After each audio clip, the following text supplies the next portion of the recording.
Dia jelas adalah wanita tercantik di dunia 7. Tapi diam-diam dia adalah seorang pemalas yang suka tidur panjang. Lebih suka berbaring di tempat tidur-tidur nyenyak daripada mencuci pakaian dalam yang sudah bau. Pertama kali turun gunung setelah 400 tahun. Hanya untuk mencari murid murah yang bisa mengerjakan pekerjaan kotor. Nasib buruk saya baru saja melintasi dunia ini. Langsung diculik oleh wanita gila ini dan dijadikan muridnya. Sebenarnya, saya dulu hanya seorang pekerja biasa di bumi. Karena memesan makanannya, tiba-tiba saja sepasang tangan besar menangkap kepalaku. Lalu menarikku langsung masuk ke dalam layar komputer. Namun ketika aku membuka mata lagi, aku mendapati diriku dipukul keras di pipi. Orang yang melakukannya adalah wanita gila ini yang tubuhnya penuh perban. Kata-katanya bahkan lebih membingungkan. Bahkan belum bisa membangun fondasi. Tapi ternyata bisa menggunakan mantra pengorbanan. Anak kecil ini benar-benar mencari mati. Aku segera memaksa diriku untuk sadar. Mulai mencari ingatan dari pemilik tubuh sebelumnya. Ternyata tepat baru saja, tempat tinggalku diserang oleh sebuah organisasi misterius. Katanya kami telah membuat musuh yang salah. Jadi mereka menempatkan formasi di setiap ruangan. Setiap formasi akan memunculkan setan. Dan memakan semua orang yang masih hidup yang mereka temui. Pemilik tubuh sebelumnya dibawa oleh ibunya ke tempat tersembunyi. Namun akhirnya tetap ditemukan oleh orang mati. Untuk melindungi pemilik tubuh sebelumnya, ibunya rela mengorbankan diri. Dia harus menemukan pembunuhnya dan membalaskan dendam untuk mereka. Melihat ibunya digigit hidup-hidup sampai mati, Tuan Asli langsung hancur secara mental. Segera matanya memerah seperti darah. Dia menggigit jarinya sendiri untuk mulai membuat segel. Bersiap untuk memanggil Dewa Darah dari penjara untuk membalas dendam yang sedalam lautan darah ini. Bahkan jika harus mengorbankan nyawanya sendiri, dia tidak akan ragu. Tapi tepat saat dia hampir berhasil, wanita gila ini muncul setelah membunuh semua zombie. Dan menghentikan tragedi ini terjadi. Dan saat itulah aku ditarik ke dunia lain. Tapi saat memikirkan bahwa orang lain yang menyeberang dunia selalu punya cheat. Dan dikelilingi oleh harem, aku jadi sangat kesal. Sementara aku justru kehilangan keluarga dan rumah. Dan terjebak dalam situasi gila bersama Nenek Sinting. Baru saja aku ingin mengatakan sesuatu. Langsung muncul peringatan dari jendela sistem. Sistem memberitahuku untuk tidak mengungkapkan identitas. Kalau tidak, aku akan mati mendadak dalam 10 detik. Semua kata-kataku langsung berubah jadi aba-aba. Nenek gila itu mengira aku terlalu ketakutan sampai otakku rusak. Tapi dia juga tidak peduli lagi. Toh dia cuma mencari seseorang untuk dimanfaatkan. Dia juga tidak ingin membuang waktu lagi. Dan langsung membawaku kembali ke Gunung Kunlun dengan pedangnya. Tak disangka setelah sampai di kaki gunung, wanita gila itu mulai meraba-raba tubuhku ke sana kemari. Ternyata dia sedang memeriksa tingkat kultivasiku. Tapi dia malah menemukan bahwa aku ini sampah yang bahkan belum melewati tahap dasar. Hal itu membuatnya mulai meragukanku. Tidak mampu menjalankan peran sebagai alat. Tapi kemudian dia berpikir, menangkap orang bodoh. Untuk menghibur diri juga tidak buruk. Saat mendengar istilah Zuji, aku penasaran. Dan bertanya kepadanya tingkat kultivasinya apa. Nenek gila itu bilang karena hidup terlalu lama, dia lupa. Sepertinya tahap keluar dari tubuh, ya. Mendengar itu, mataku langsung berbinar-binar. Tahap keluar dari tubuh, itu kan sudah termasuk tingkat tinggi. Melatih roh dan kembali ke kekosongan. Sistem ditambah dengan ahli super kuat. Bukankah ini kombinasi terbaik bagi seorang penyeberang dunia? Memikirkan hal itu, aku langsung membenturkan kepala ke tanah. Guru, tolong terima penghormatan dari muridmu. Sekali jadi guru, seumur hidup seperti ibu. Nenek gila itu langsung tertawa terbahak-bahak. Dia bilang aku jangan sampai menyesal. Tapi begitu sampai ke sarang lama guru, aku langsung melongo. Ini beneran salah satu puncak Kunlun? Kenapa kelihatannya seperti toilet tua? Guru menyuruhku berhenti mengeluh. Tempat inilah yang akan kutinggali mulai sekarang. Dulu 18 puncak ini cuma dia seorang diri. Jadi dia malas bersih-bersih. Tapi dia menyuruhku tenang saja. Di dalam fasilitasnya masih lengkap kok. Tapi begitu membuka pintu, aku makin kaget. Lantai di dalam ruangan penuh sesak. Dengan pakaian dalam berserakan. Hanya bisa dijelaskan dengan satu kata. Kotor, berantakan, dan menjijikkan. Saat itu guru masih sempat mengingatkanku. Bahwa pakaian dalam dan luar harus dicuci terpisah. Kalau tidak, itu tidak higienis. Ini bukannya mencari murid. Jelas-jelas cari pembantu rumah tangga. Lagi pula, bajumu itu sudah 2,5 tahun gak dicuci. Sampai meleleh begitu. Setelah menjelaskan semuanya, guru bilang dia mau tidur kecantikan. Setelah bangun, dia akan bantu periksa tubuhku. Untuk lihat kenapa aku gak bisa menembus tahap Zuji. Tapi begitu guru pergi, aku langsung berniat kabur diam-diam. Hanya orang bodoh yang mau jadi alat untukmu. Susah payah menyeberang ke dunia ini. Tentu aku harus menikmati hidup dulu dong. Tapi siapa sangka, aku bahkan belum melangkah keluar dari kamar. Sistem absen bernama Hong Meng langsung aktif. Selamat kepada host. Tempat ini adalah titik spiritual terbaik dalam radius 1000 li. Melakukan absen di sini bisa langsung naik ke tingkat dewa. Mau tak mau aku pun berhenti melangkah. Dan mulai membaca panduan sistem. Setiap kali absen bisa mendapatkan energi spiritual sesuai. Semakin lama waktu absen berkelanjutan, hadiahnya semakin bagus. Dari penjelasannya, jika absen selama 10 tahun berturut-turut, bisa mendapatkan hadiah tingkat oranye terbaik. Meskipun tugas absen selama 10 tahun terasa berat, tapi bagi aku yang seorang wibu veteran, ini sangat mudah. Saat aku berpikir begitu, sistem pun langsung muncul, dan menanyakan apakah aku ingin mulai absen mulai hari ini. Melihat itu, aku langsung memilih, ya, tanpa ragu. Energi spiritual dari absen waktu mengalir langsung ke dalam dantianku. Rasanya geli dan kesemutan. Cukup menarik juga. Yang jelas aku merasa diriku jadi lebih kuat.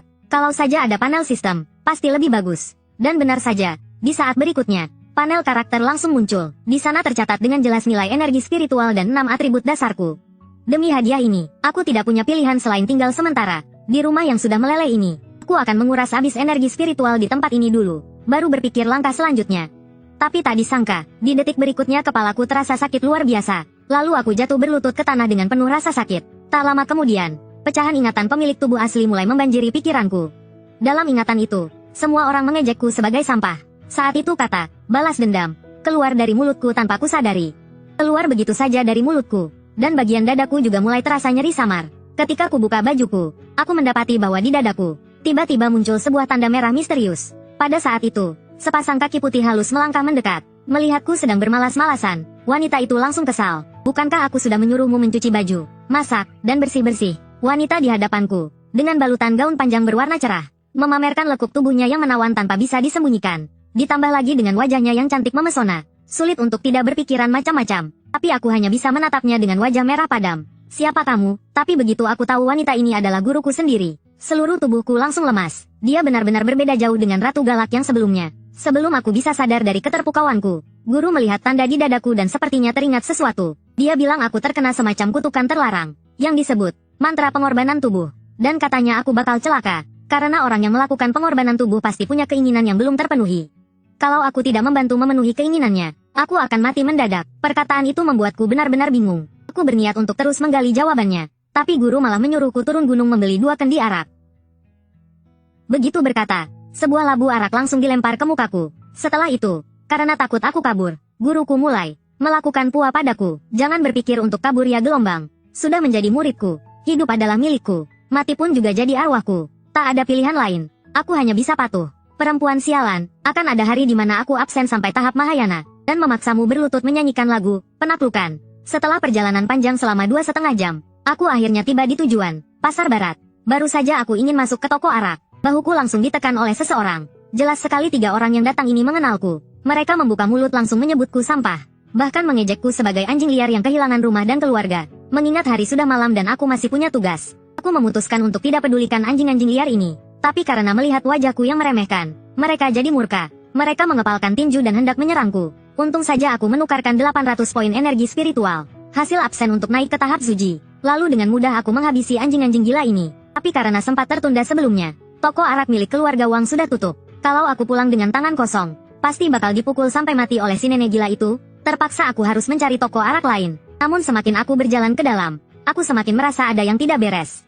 Bukan hanya semua toko arak tutup, bahkan satu bayangan manusia pun tak terlihat. Saat aku terus berjalan lebih dalam, tanpa sadar aku sampai di kediaman keluarga Lin, dan tanda di dadaku kembali terasa nyeri menusuk. Saat itu aku melihat jimat yang tertempel di dinding. Aku berpikir, mungkinkah tanda di dadaku ada hubungannya dengan itu? Ketika aku masih merenung, sekelompok besar zombie tiba-tiba muncul dari bawah tanah. Aku langsung panik dan tak tahu harus berbuat apa. Ini adalah zombie yang membantai seluruh keluarga Lin. Bukan level yang bisa kuhadapi sendirian. Tepat saat 2 zombie menyerangku, beberapa bilah senjata tajam tiba-tiba meluncur ke arah mereka. Di detik berikutnya, senjata-senjata itu mengenai sasaran dengan tepat. Zombie itu langsung hancur jadi abu. Tampak 3 orang yang menolongku perlahan berjalan mendekat. Yang memimpin adalah seorang gadis muda imut dan ceria. Dia bahkan dengan ramah menyuruhku ikut bersamanya. Lalu ia melompat tinggi dan terbang ke udara. Dengan santai dia mengayunkan kipas lipat di tangannya. Bilah-bilah tajam yang ditembakkan langsung menembus semua zombie. Gerakannya mulus, bahkan lebih halus dari coklat Dove. Aku pun segera membungkuk dan mengucapkan terima kasih. Mendengarnya, si gadis hanya tersenyum ringan. Tak perlu sungkan, Tuan. Mengusir iblis dan menegakkan kebenaran adalah kewajiban kecil para kultivator seperti kami. Selesai berkata begitu, dia kembali mengayunkan kipasnya, dan beberapa jimat di dinding ikut terlepas dengan anggun. Dia menduga bahwa semua kejahatan di sekitar sini berasal dari jimat-jimat itu. Tapi, boleh tahu siapa sebenarnya Tuan ini? Kenapa bisa terkena mantra pemutus jiwa? Aku merenung sejenak lalu perlahan berkata, aku adalah anak yang selamat dari keluarga Lin ini. Mendengar kisah piluku, gadis itu pun ikut merasa sedih dan iba. Dia lalu memberikan padaku jimat yang baru saja dia lepas tadi. Katanya mungkin akan berguna di masa depan. Sifatnya yang lembut dan menawan langsung menyentuh hatiku. Lalu aku pun bertanya nama gadis itu. Pipi gadis itu memerah dan dia menyibakkan rambutnya sedikit. Namaku Liu Yuxi. Setelah berkata, jika berjodoh pasti akan bertemu lagi, dia pun pergi. Melihat sosok Yuxi yang perlahan pergi, aku masih merasa belum puas. Sampai-sampai aku lupa hal paling penting dalam perjalanan turun gunung kali ini. Abis sudah, aku belum beli araknya, dan benar saja. Begitu aku kembali, aku langsung menerima hadiah dari guru. Sebelah kakinya langsung mendarat di mukaku. Aku buru-buru mengeluarkan jimat dan menjelaskan. Kalau bukan karena bertemu orang baik, mungkin aku sudah jadi tumpukan tulang belulang sekarang. Begitu melihat jimat itu, guru seperti teringat sesuatu. Dia menyuruhku menyerahkan jimat itu untuk dilihat. Awalnya aku tidak ingin memberikannya, karena Yuxi bilang aku harus menjaganya baik-baik. Tapi guru malah menambahkan, kalau jimat itu tidak dihancurkan, kalau tidak dihancurkan, makhluk-makhluk kotor itu akan terus mencarimu. Kalau kamu nggak takut mati, silakan simpan itu jadi warisan keluarga. Mendengar itu, aku langsung kaget dan buru-buru menyerahkan jimat ke guru. Tadi murid hanya iseng saja, lalu guru kembali melirikku tajam, dengan wajah yang sedikit memerah. Sudahlah, nggak beli arak juga nggak apa-apa. Sebentar lagi lihat saja buku rahasia yang aku siapkan. Itu juga oke kok. Besok guru akan bantu periksa tubuhmu. Keesokan paginya pun tiba dengan cepat. Seperti biasa, hal pertama yang kulakukan adalah absen. Namun saat absen, aku tanpa sengaja mendapatkan sebuah kotak misteri. Pertama kalinya aku mengalami hal seperti ini. Aku sangat penasaran isinya apa. Jadi aku pun langsung membuka kotak misteri itu tanpa ragu. Namun yang kudapat justru membuatku sangat terpukul. Ternyata membuka kotak misteri itu memicu sebuah misi menyebalkan. Ikuti turnamen Tianyan Kunlun yang diadakan besok. Dan kau akan mendapatkan 1000 poin energi spiritual. Tapi jika kau menyerah, 500 poin akan dipotong. Meski 500 poin tidak terlalu banyak. Tapi untuk bisa menembus ke tingkat berikutnya, 1 poin pun tak boleh disia-siakan. Yang paling penting sekarang adalah mencari tahu. Apa itu turnamen Tianyan? Saat itulah guruku akhirnya bangun tidur. Sambil menguap, dia memberitahuku. Turnamen Tianyan adalah ajang ujian bagi para murid baru dari berbagai puncak di Kunlun. Dan juga merupakan kesempatan bagi para kepala puncak untuk merekrut murid baru. Namun karena puncak ke-18 menganut jalur yin setan, jadi selalu tidak disukai oleh orang-orang. Itulah sebabnya dia sendiri juga tidak pernah ingin ikut acara-acara membosankan seperti itu. Tapi mendengarnya, aku justru berkata bahwa aku penasaran dan ingin melihat acara besar seperti itu. Tak disangka guru langsung meraih tanganku dan meletakkannya di tubuhnya untuk merasakan sesuatu. Lalu dia mengangguk dengan puas. Bagus, ternyata kau bisa mencapai tingkat Suji sendiri. Kemudian wajah guru memerah dan dia melanjutkan. Kalau mau ikut turnamen sih boleh saja. Aku bisa mengajarimu beberapa sihir. Tapi ada satu syarat. Kalau nanti ada yang bertanya bagaimana kau belajar sihir, kau bilang saja kau menembusnya lewat latihan ganda denganku. Meski di kepalaku penuh tanda tanya. Tapi entah kenapa aku jadi sangat menantikannya. Namun belum sempat aku senang 2 detik pun. Guru langsung menyiramku dengan air dingin. Karena syarat utama untuk ikut turnamen adalah harus mencapai tahap Kai Guang dulu. Dia menyarankan agar aku lupakan saja keinginan itu. Biasanya dari tahap Suji ke Kai Guang butuh setidaknya 5 tahun. Tapi ada satu cara lain, yaitu membantunya menjaga jalur aneh dunia bawah. Karena saat memeriksaku tadi, guru menemukan bahwa aku memiliki konstitusi yang murni langka 1 dari 10.000. Dan itu sangat cocok untuk menjaga jalur aneh dunia bawah itu. Mendengar itu, aku langsung tenggelam dalam pikiranku. Dalam hati aku berpikir, jangan-jangan guru mau menipuku lagi. Tapi dia meyakinkanku sepenuh hati. Katanya hanya perlu duduk di depan gua beberapa jam tiap hari saja. Dia sendiri sudah jaga tempat itu lebih dari 100 tahun tanpa masalah.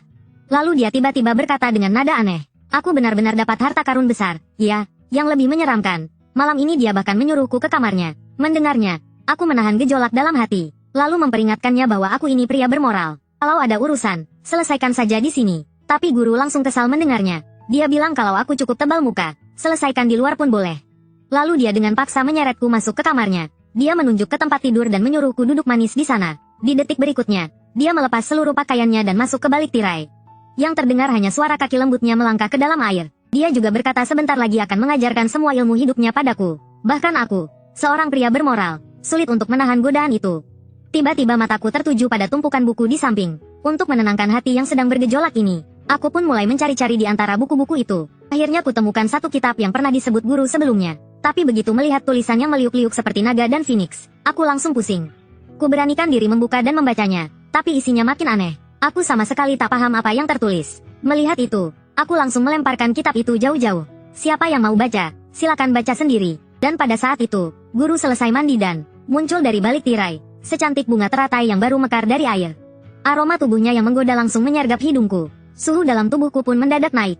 Detak jantungku ikut berpacu kencang. Saat itu guru menyuruhku untuk mempelajari benar-benar dasar 7 hari yang tadi. Kemudian dia mengibaskan tangan dan muncullah cahaya keemasan. Setelah itu, dengan suara plak, tirai langsung ditutup.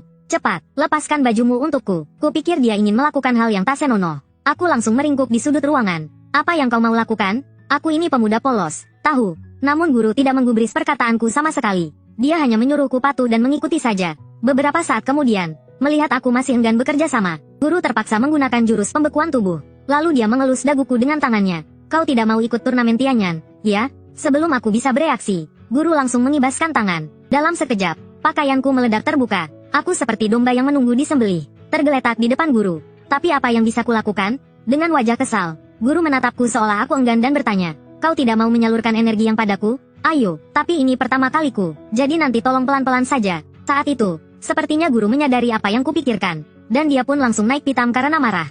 "Dasar bocah tengil, kau sudah bosan hidup ya?" Setelah menerima hadiah spesial dari guru, aku pun benar-benar menyadari bahwa diriku terlalu dangkal. Lalu aku segera menyalahkan semuanya pada kitab rahasia itu. Karena tulisannya terlalu nyeleneh, makanya aku salah paham maksud guru. Mendengarnya, guru hanya bisa merasa pusing. Sudahlah, biar aku jelaskan langsung saja. Ternyata manusia punya dua roh, yaitu roh yin dan roh yang. Orang biasa umumnya mengumpulkan roh yang sebagai tujuan utama dalam kultivasi. Pada akhirnya, roh yang akan membungkus roh yin asli mereka. Itulah yang disebut jalur kultivasi yang benar. Sedangkan jalur kultivasi yin setan yang kami pelajari justru menguras roh yin.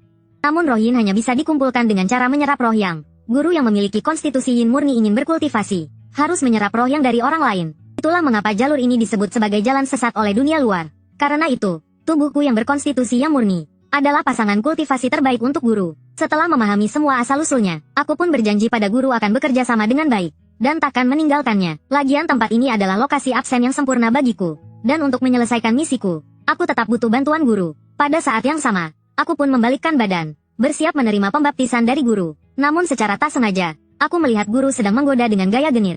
Dan berikutnya, kedua tangannya langsung meraih ke arah kedantianku dan mulai membelainya. Rasa geli dan kesemutan itu hampir membuatku sesak napas. Namun seiring roh yin yang disalurkan guru terus menyerap roh yang, tubuhku mulai terasa dingin. Guru menyuruhku untuk bertahan. Sebentar lagi akan selesai. Tapi tepat di saat kritis, aku tiba-tiba membuka mata, dan pupilku berubah menjadi merah darah. Begitu roh yang dan roh yin selesai bertukar tempat, perjalanan ajaib pertamaku pun resmi berakhir. Setelah semuanya selesai, guru bilang akan turun gunung untuk membeli tonik buatku. Namun begitu dia baru saja keluar dari pintu, sistem tiba-tiba memberiku peringatan. Poin energi spiritual berkurang sebanyak 500 poin. Sialan, apaan ini? Ini benar-benar rugi besar. Bini hilang, pasukan pun habis. Tak disangka, di detik berikutnya, muncul kejadian tak terduga. Sistem menanyakan apakah aku ingin ikut misi pengisian ulang energi spiritual. Saat aku masih ragu dan berpikir apakah misinya akan sulit, anjing sistem itu malah langsung mulai hitung mundur 10 detik. Tak punya pilihan, aku pun terpaksa menekan, terima. Begitu aku klik, ikut, dalam sekejap, aku dan tempat tidurku disedot oleh kekuatan misterius, dan terbawa ke dalam dimensi lain. Lalu kulihat tempat tidurku entah kenapa mendarat di suatu lokasi misterius. Begitu aku membuka mata, aku langsung terpaku di tempat. Yang kulihat di depanku adalah sebuah kuil misterius dan megah. Belum sempat aku bereaksi, sistem langsung memberiku misi pengisian energi spiritual. Jika aku bisa keluar dari kuil ini dalam 2 jam, aku akan mendapatkan 5.000 poin energi spiritual. Mendengarnya, aku langsung memaki keras. Perlu kau tahu, semua poin yang kudapat dari absen tiap hari, bahkan tidak sampai 5.000 poin. Yang lebih menyakitkan lagi, jika poin energi spiritualku jadi minus, aku akan mati seketika. Aku berniat menghancurkan sistem sialan ini, tapi sudah terlambat, karena seekor monster kepala banteng muncul di belakangku. Dia langsung mengangkat senjatanya dan hendak menyerangku. Tak punya pilihan, aku terpaksa lari sekuat tenaga. Tapi sayangnya, banteng ini seperti sedang kena rabies. Seolah belum pernah lihat cowok ganteng. Dia terus mengejarku tanpa henti. Lalu dia menghantam lantai dengan tinjunya sekuat tenaga. Melihat aku yang punya keinginan hidup sangat kuat lari makin kencang, si banteng malah makin semangat. Dia langsung mengangkat kedua kukunya tinggi-tinggi, dan menjatuhkan seluruh tubuhnya ke tanah. Guncangan besar dari tubuhnya menyebabkan kuil mulai runtuh. Untung saja aku sigap dan gesit, berhasil menghindar dengan gerakan lincah. Setelah berlari tanpa henti, akhirnya aku melihat pintu gua di depan. Melihat itu, aku langsung berubah jadi sugat dan melesat ke arah pintu gua. Saat itu juga, si banteng gila tidak bisa keluar, karena terikat oleh batasan kuil dan ditarik kembali. Di saat bersamaan, aku akhirnya bisa bernapas lega. Detik berikutnya, sistem memindahkanku kembali. Aku jatuh keras di dalam pondok jerami, dan karena berhasil menyelesaikan misi, aku pun mendapat hadiah sebanyak 5.000 poin energi spiritual. Saat aku masih bersyukur karena masih hidup, guru sudah kembali ke pondok jerami setelah membeli tonik. Tapi pemandangan di depannya membuatnya terpaku, karena dia mendapati tempat tidurnya ternyata menghilang, dan di lantai ada orang gila yang terbaring sambil tertawa-tawa seperti orang tolol. Tak lama, aku yang sudah kelelahan sampai tak bisa berkata-kata lagi, dan begitulah aku tertidur entah sampai kapan. Keesokan harinya saat bangun, aku langsung memeriksa panel statusku sendiri, untuk memastikan apakah 5.000 poin energi spiritual kemarin sudah masuk. Dan benar saja, ditambah poin dari absen hari ini, total energi spiritualku sudah naik jadi 9.550 poin.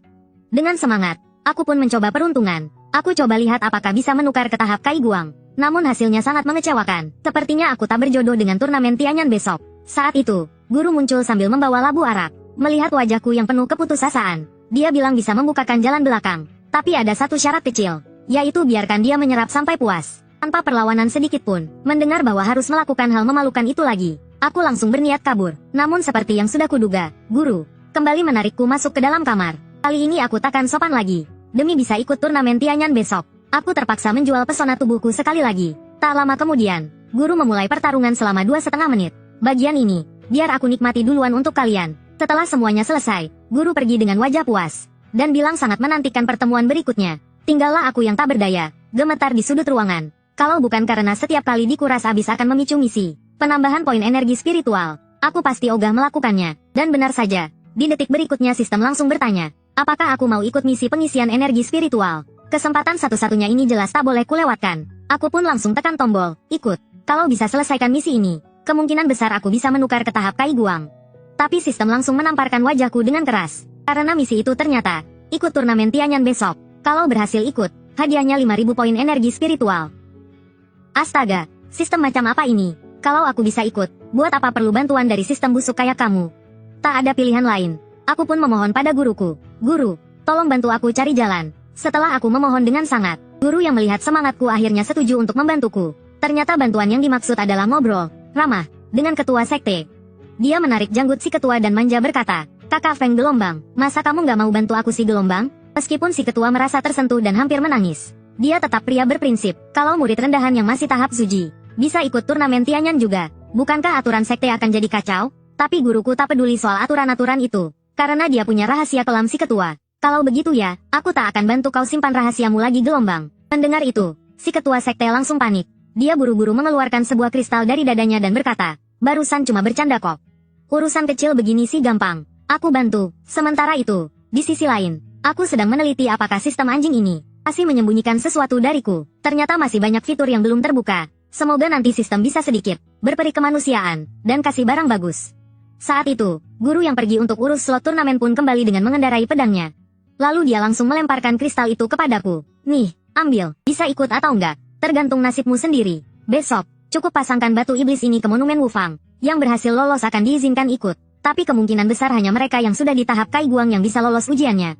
Mendengarnya, aku langsung pusing. Jadi ternyata batu iblis ini bukan tiket masuk langsung ke turnamen. Guru hanya tersenyum dan berkata, tahu nggak, orang lain bahkan belum tentu dapat kesempatan masuk. Tapi kamu juga jangan terlalu putus asa. Soalnya dulu aku juga lulus tes itu waktu masih di tahap Suji kok.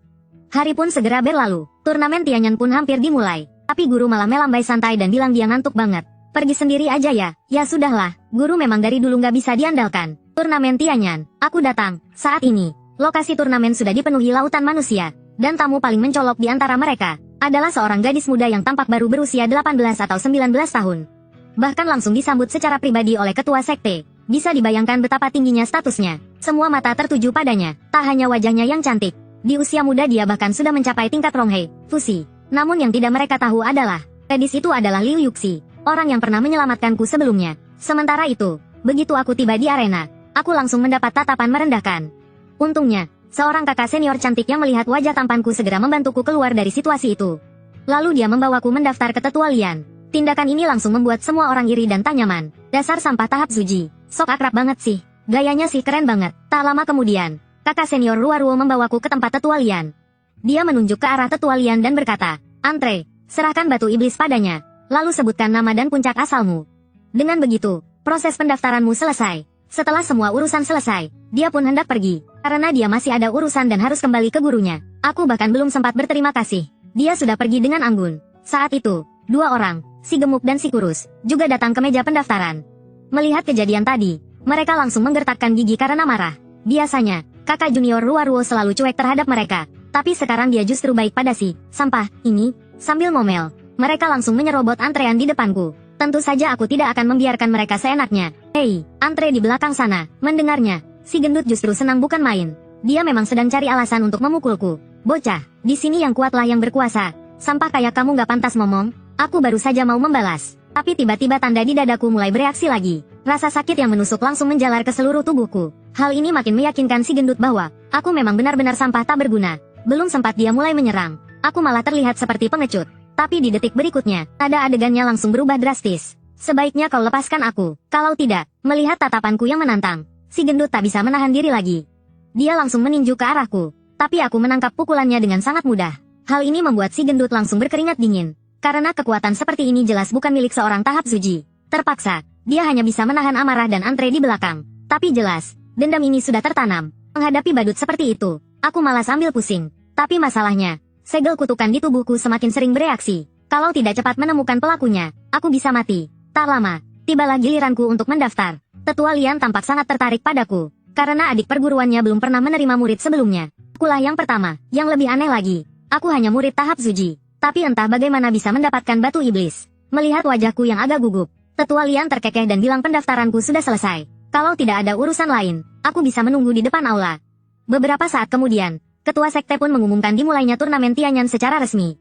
Semua peserta cukup menanamkan batu iblis ke Monumen Wufang. Monumen itu akan secara otomatis menyaring para peserta yang lolos ke babak final. Si gendut langsung tak sabar untuk tampil dan pamer. Karena dia sudah berada di tahap Kai Guang selama setahun. Dan merasa pasti akan lolos ke final. Tapi begitu dia menempatkan batu iblis ke dalam monumen, dia langsung kena tamparan realita dengan kecepatan cahaya. Monumen Wufang langsung menolaknya dan memantulkannya keluar. Si gendut langsung panik seketika. Tak disangka, ternyata dialah si badut yang sebenarnya. Melihat hal itu, gurunya pun hanya bisa terdiam. Dalam hati berpikir, pasti gara-gara si gendut punya pikiran kotor.